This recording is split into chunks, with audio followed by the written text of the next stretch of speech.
Ce projet Link, on l'a créé, ça fait quelques mois déjà que c'est lancé. Ça vient d'une histoire personnelle. Moi, j'ai eu des grosses complications de santé mentale quand j'étais plus jeune. Et c'est vrai qu'avec les années, moi et mes parents, on s'est rendu compte que le lien, il était hyper important parce qu'au début, mes parents, ils étaient au courant de rien et ils ont tout appris sur un lit d'hôpital. Quand on est face à cette situation en tant que jeune ou en tant que parent, c'est très difficile parce que autant les parents ils peuvent se sentir super démunis, autant moi j'étais au bout de ma vie quoi. J'ai toujours partagé ouvertement et librement mon parcours et ma santé mentale sur les réseaux sociaux. J'ai recueilli beaucoup de témoignages aussi d'autres jeunes. Je me suis rendu compte que j'étais pas seule, qu'il y avait vraiment beaucoup de jeunes qui vivaient ce genre de choses. On a commencé à réfléchir à Link pour aider les jeunes, pour éviter aux autres ce que moi-même j'ai vécu. Je pense qu'aujourd'hui les réseaux sociaux évidemment ça peut être un facteur qui va aggraver la santé mentale de certains jeunes, mais je ne pense pas que ce soit le gros facteur, la raison du mal-être de la jeunesse. La santé mentale, c'est un sujet qui s'est dégradé depuis très longtemps. C'est juste qu'avant, c'était très tabou. Aujourd'hui, avec les réseaux sociaux, on parle de ces sujets-là. Alors ouais, il y a les dérives, il y a le cyberharcèlement,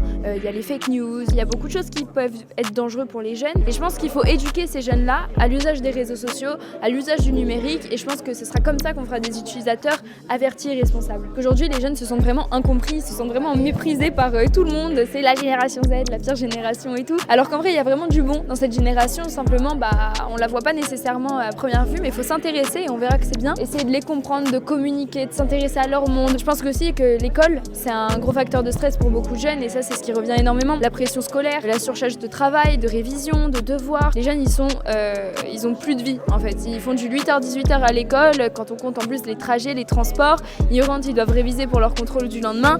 C'est normal qu'il y en ait autant qui sont en décrochage scolaire. L'école, c'est un moule et quand tu rentres pas dans le moule précis, t'es laissé sur le bord de la route et c'est dommage parce que ça devrait pas être comme ça. Aujourd'hui, l'école, elle prépare pas au monde de demain.